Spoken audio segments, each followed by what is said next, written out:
Bueno, vamos a continuar con el tema de los tipos de cheques. Estábamos hablando de los cheques. Vamos a continuar con este temita de los cheques. Este, hay diferentes tipos de cheques. Vamos a analizar cuáles son estos tipos de cheques. El cheque cruzado, que es el que se cruza con dos líneas paralelas en la parte anversa, es decir, al frente, con la finalidad de que solo pueda ser cobrado por la institución, solo pueda cobrarlo en una institución de crédito, es decir, que la persona acuda al banco a cobrar el cheque. Este tipo de cheque o de modalidad de los cheques, porque son propiamente modalidades que los comerciantes fueron usando o fueron utilizando en su vida comercial. Ya algunas de estas figuras ya han desaparecido. Se usaba mucho en los 70s, 80s, con la finalidad de que la persona a que recibía el cheque solo lo pudiera cobrar en el banco. Es decir, no pudiera ir a un comercio y ahí se lo cambiaran y luego el comercio fuera a cambiarlo. No, tenía que ser directamente ante la institución de crédito. ¿Sí? El cruzado especial, donde se especificaba entre las líneas el nombre de la institución bancaria determinada, ¿no? El cruzado general, donde no aparece el nombre de la institución. Como les digo, ya esta figura del cheque cruzado ya no la vemos. Ya generalmente lo único que vemos de estas prácticas es la del cheque de abono a cuenta, que es precisamente que el beneficiario del documento solo lo puede eh, depositar en una cuenta que previamente él tenga, ¿verdad? Esto es muy común dado que pues la mayoría de nosotros, como les comentaba, ya son como empleados, tenemos generalmente una cuenta de débito, entonces en esa cuenta pues podemos nosotros depositar nuestro cheque.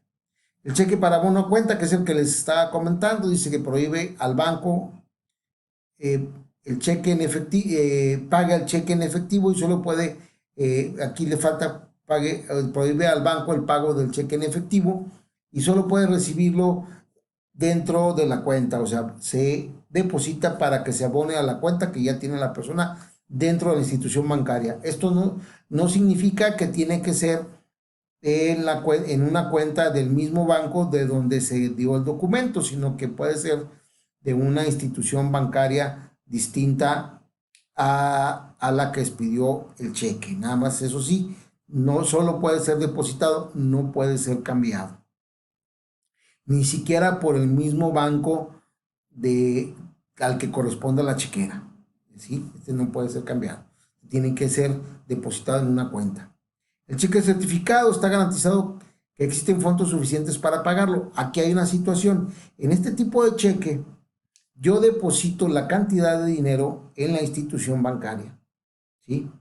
Y entonces, ahí en mi cuenta personal, entonces yo expido un cheque de los míos, de los de mi chequera, y le pido a la institución bancaria que me lo certifique. Entonces la institución bancaria le pone un sello de certificado y de mi cuenta aparta esa cantidad para que hasta que se presente ese documento sea pagado.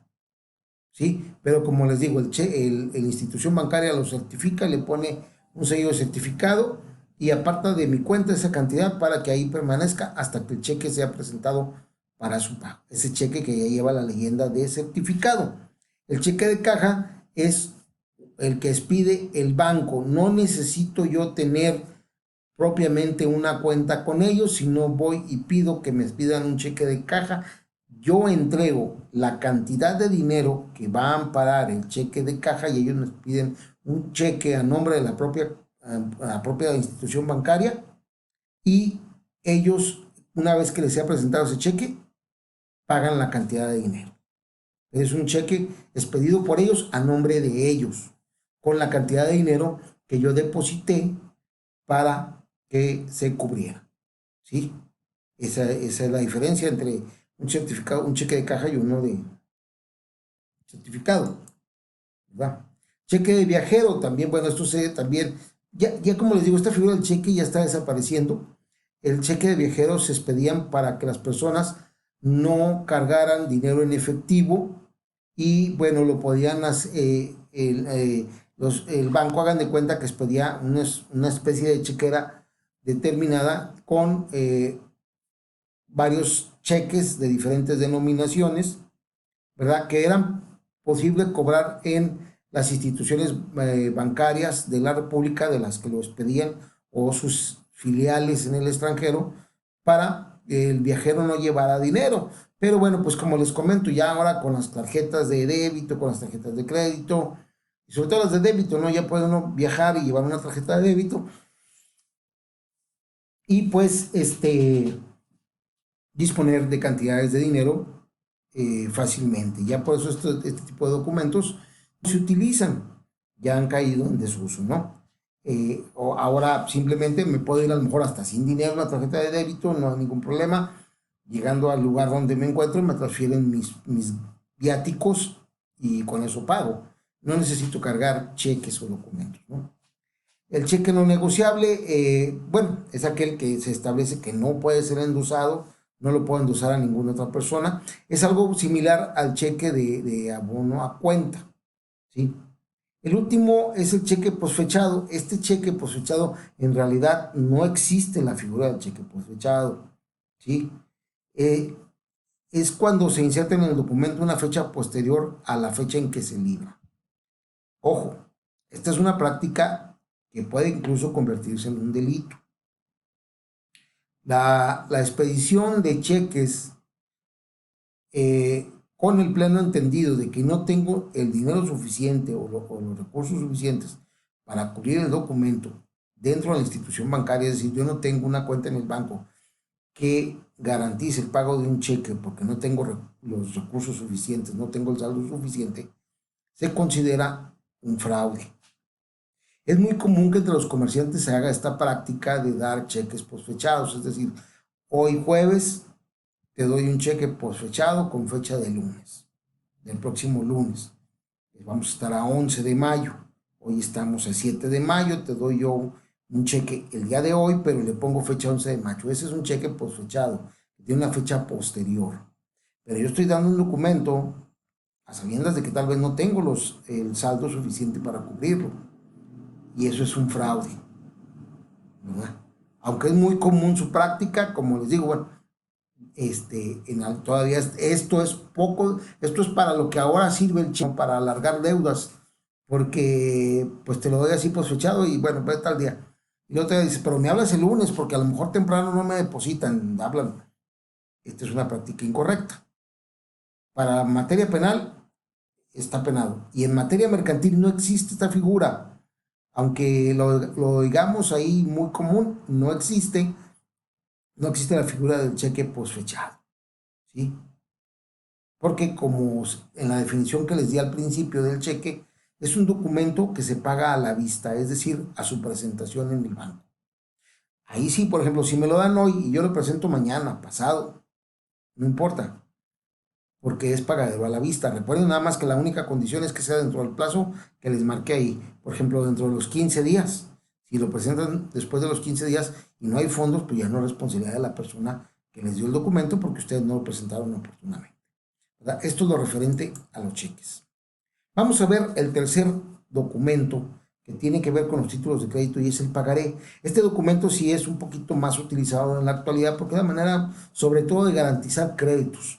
Cuando ustedes van a una tienda departamental, les dan vales para zapatos, para ropa, etcétera, generalmente para garantizar el cumplimiento de la obligación que contraen a través de ese vale, pues lo hacen firmando un pagaré, ¿verdad? Como les dice ahí, este documento constituye una forma evolucionada de la letra de cambio que en la práctica a ese título de crédito que, como les digo, era muy genérico y de ahí salen todas las características de estos nuevos títulos de crédito. Actualmente, pues es el de más uso, como les digo, y aquí se simplifica la circunstancia. Antes en la letra de cambio hablábamos de 3 personas, pero decíamos que había la posibilidad de que fueran 2, que se daba el caso de que el girado podía ser el mismo beneficiario, o sea, perdón, el girador podía ser el mismo beneficiario porque lo enviaba a un girador para que le pagara, o a su vez también podía ser el obligado. Él giraba a su mismo nombre y se obligaba ante el beneficiario. Acá se simplifica esto y solo aparecen las dos figuras, o sea, el que debe de pagar y el beneficiario del documento. ¿Sí? Aquí tenemos dos figuras, el que suscribe el documento y el beneficiario, ¿verdad? Aquí tenemos un pagaré. Ahí tiene, como les dije al principio, debe llevar insertada la mención de que se trata de un pagaré. Aquí lo pueden ver ustedes. Aquí nos dice también, recuerdan ustedes que en la letra vimos que puede haber una serie. O sea, aquí puede ser un pagaré de 1 de 10, de 1 de 8, de 1 de 20, 2 de 20, 3 de 20, 4 de 20, 5 de 20. Aquí le ponemos nosotros el número de la serie. La cantidad con número, ¿sí? La cantidad que vamos a pagar con número. También aquí va la cantidad con letra. Aplicamos la misma regla. La que manda o la que rige es la cantidad que hayamos puesto. La que pongamos con número, no. Si hubiera una divergencia o una diferencia entre estas dos. El lugar y la fecha de expedición. ¿Dónde lo expedimos? En la ciudad de Torreón, Coahuila, a la fecha tal. Debemos y pagaremos a la orden de el nombre de la persona a quien le debemos nosotros de pagar. ¿A quién le debo? A Juan Pérez. Aquí le pongo su nombre. ¿Dónde le voy a pagar? En la ciudad de Torreón, Coahuila, el día tal. Esta es la fecha de vencimiento. ¿Qué cantidad? Esta cantidad. Si hay una serie de pagarés, perdón, pues aquí le ponemos, es el primero de tantos, de 10, de 8, de 20, de los que quieran. A diferencia de la letra de cambio, aquí podemos nosotros fijar un interés. La letra de cambio, la ley establece que solo podrá fijarse un interés del 6% anual, es decir, el equivalente al 0.5 mensual. Por eso también es poco atractivo, porque no generaba una cantidad de intereses. Aquí sí. Que bueno, con la nueva cuestión de los derechos humanos, también en este sentido se ha de alguna manera restringido el cobro de intereses desmesurados y se ponen intereses que no rebasen el interés bancario, ¿sí? Aunque tú le pongas aquí el 12% mensual, es muy probable que al momento de resolver un juez sobre el pago del cheque, te ponga una cantidad de abajo del 6% mensual, no anual como en la letra de cambio. Aún sigue siendo atractivo porque, bueno, es una cantidad que puede ser del 4.5 al 6% más o menos, que sí te genera un interés que pues puede ser atractivo para quienes lo presten alguna cantidad de dinero, ¿no? Aquí vamos a poner nosotros los datos de deudor, aquí vamos a poner su nombre, su dirección, su domicilio. Generalmente este tipo de documentos que les he mostrado, por ejemplo el de la letra de cambio y el de del pagaré, al reverso del documento traen a un espacio parecido, pero son los datos del aval. En vez de decir datos del deudor, dicen datos del aval. Y vienen todo el nombre, el domicilio, dirección y un espacio para firma del aval. Recuerdan que hablábamos de que en estos casos, ya incluso aquí dice, ¿no? Escriba al reverso datos personales y firmas de los avales. Porque en estos documentos así viene al reverso del documento. Ya les comentaba, el aval se obliga solidariamente con el deudor principal a pagar la cantidad de dinero por la que contrajo el compromiso, ¿sí? Entonces, este es un pagaré. Sí no lo tenemos lleno, pero como les digo, bueno, aquí sería la fecha, a quién le debemos de pagar, cuándo le debemos de pagar, la cantidad, si son varios, qué número es, ¿verdad? Y el interés que hayamos establecido a la persona y los datos de él y la firma del que acepta pagar el documento. Aquí dice, muchos ponen ahí la firma del que prestó el dinero o el que dio el crédito. No, es la persona que va a cubrir el documento. Es la persona que lo va a firmar ahí, ¿no? Bueno, continuamos con los cheques. Vamos a continuar. Perdón, con los pagarés. Vamos a seguir hablando del pagaré en el siguiente video. Muchas gracias.